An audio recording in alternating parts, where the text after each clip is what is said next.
Shalom, welcome to Attitude of Gratitude, day number 10. Attitude of Gratitude, day number 10. How have you been doing on your journey of Attitude of Gratitude? Have you been able to list those 5 things you are grateful for today? So, I know that I'm a day behind, so I'm going to double up today. So, the first thing that I'm grateful for is the opportunity to come short of a goal, but get back in the groove of things. So I always talk about it's not about perfection, it's about progress.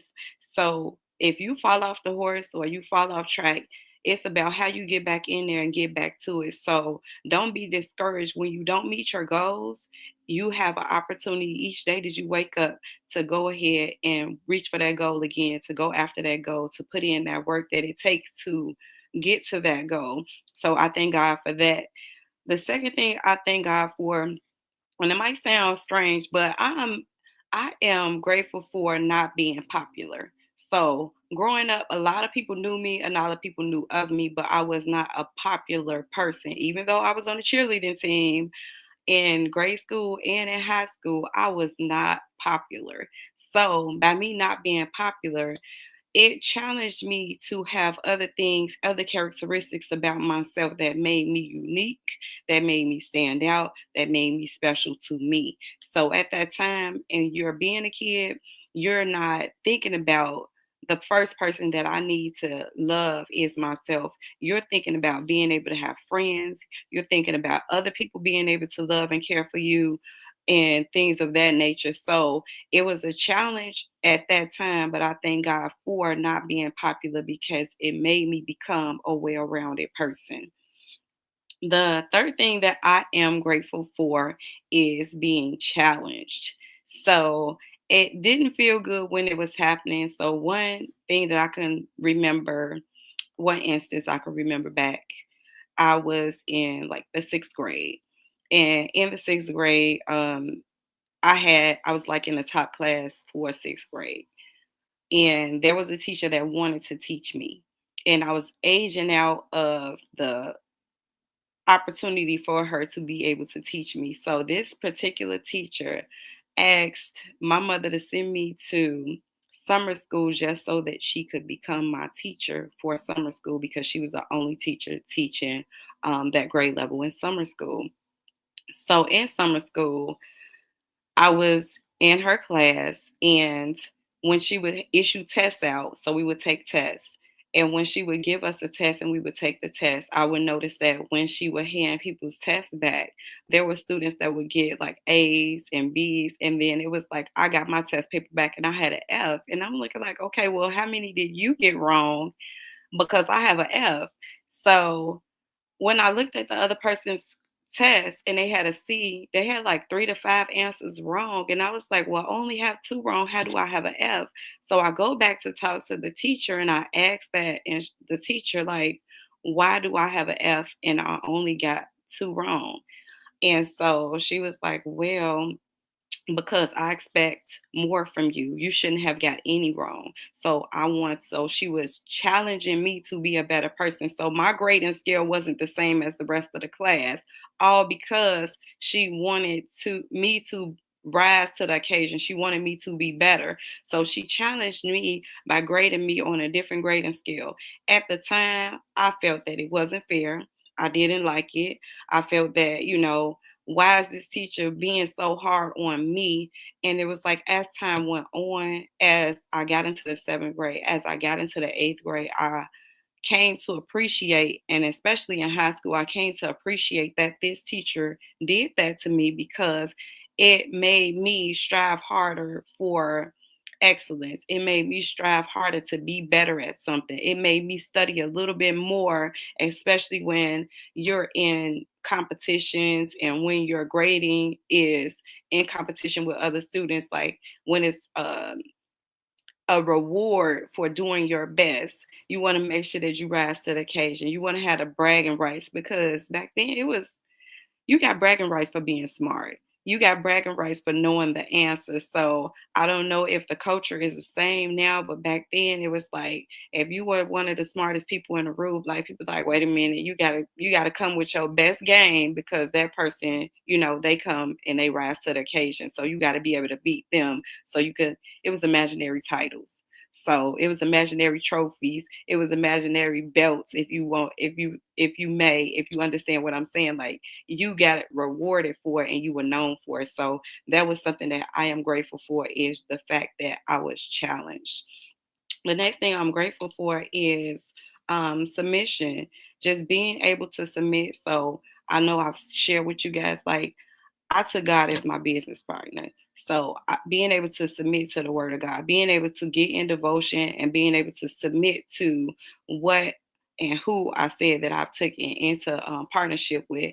So making sure that I'm doing my devotion and making sure I'm asking for leadership on a daily basis and sometimes even on an hourly and a minute basis, like in which direction do I go? What do I choose? How do I deal with a certain situation? How do I deal with certain people? How do I say certain things to people in order to come across in a loving way, but also setting those boundaries? Because a lot of times we have boundaries and you should have boundaries. And it's a way that you tell people about that boundary so that they can respect that boundary versus being rude and confrontational. There's pleasant ways that you can tell people about that boundary. There's more professional ways that you can tell people about those boundaries. So I thank God for being submissive to his will and his way and learning how to communicate with others. I'm not perfect. Yes, I'll fall short. I am still learning. But for the most part, I've been really learning how to have those relationships with others, learning how to communicate with others. And a lot of times we need mentorship, we need guidance, we need someone who's been there, done that to show us how to do it. So don't be afraid to ask others who have been there, ask others who you think have been there so that they can help you through your journey of learning how to navigate being able to talk to others and being able to set those boundaries and being able to work through those tough times and those tough situations because as sure as you live, you're going to have some tough situations that you need to work through. You're going to have some things that happen to you that you're going to need someone to help you navigate because we don't have all the answers. So I'm grateful for submission.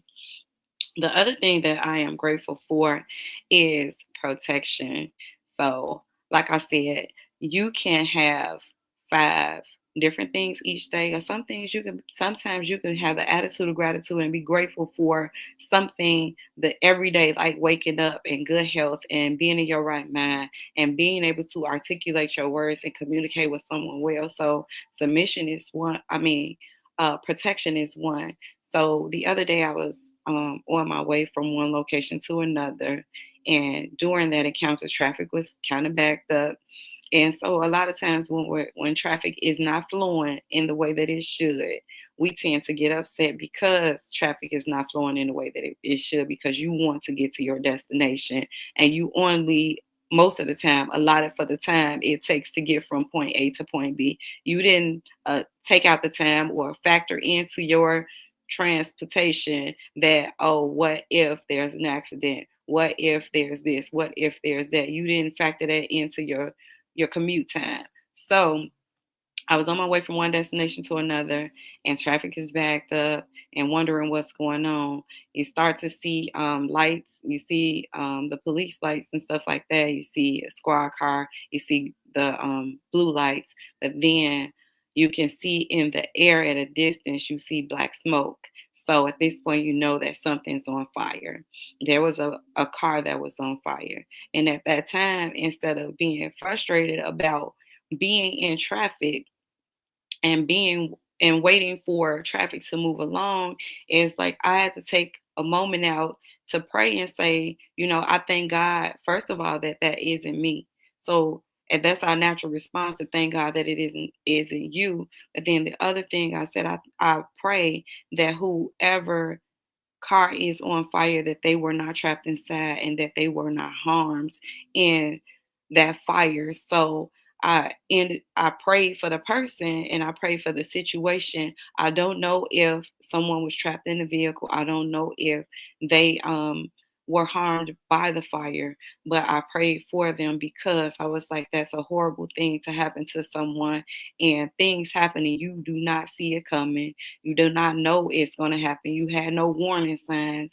And it actually ends up happening. So I just pray that God covered that person and covered their health and covered and protected them from any hurt, harm, or danger, even though their vehicle was on fire, because we can get another vehicle, you know. But if you're in a fire, it can change your life.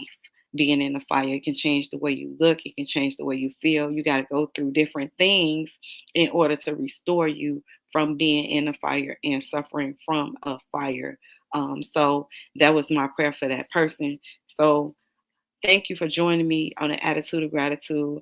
And a lot of times I am grateful for things for other people, even though you just realizing how blessed you are when you are listening to others and hearing all that they're going through, being grateful and thankful for that not being your story, but also it gives you a heart of compassion where you can understand, what's going on with others and that others are going through things. So I thank God for that. And I am grateful. Thank you for joining me in the Attitude of Gratitude, day number 10. We are at day number 10. If you have not started your journey of Attitude of Gratitude, I say come along and join. List 5 things that you are grateful for today. And we're going to do this each and every day. We're going for 30 days.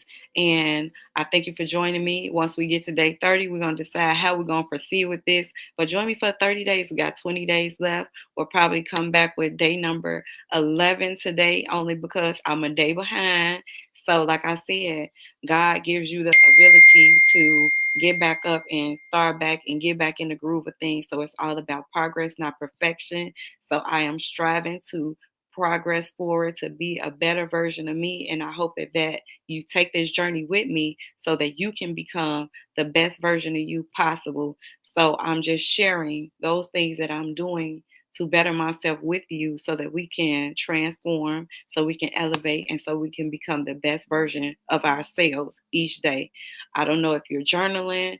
Also, like, comment if you're journaling, and if you're starting to track your progress by journaling and how you're journaling. It could be a video journal, it could be in your notes journaling, or it could be an actual physical, I wrote it out journal. But how are you tracking your progress? So I would like to know how you guys are tracking your progress while you're on your Attitude of Gratitude journey. Thank you for joining me. I love you guys. I hope that you have a great day. And whatever you do, just don't go out here and do it ashy. Make sure you order you some hand crack today and get your ash out of here. I love you guys. Have a great day.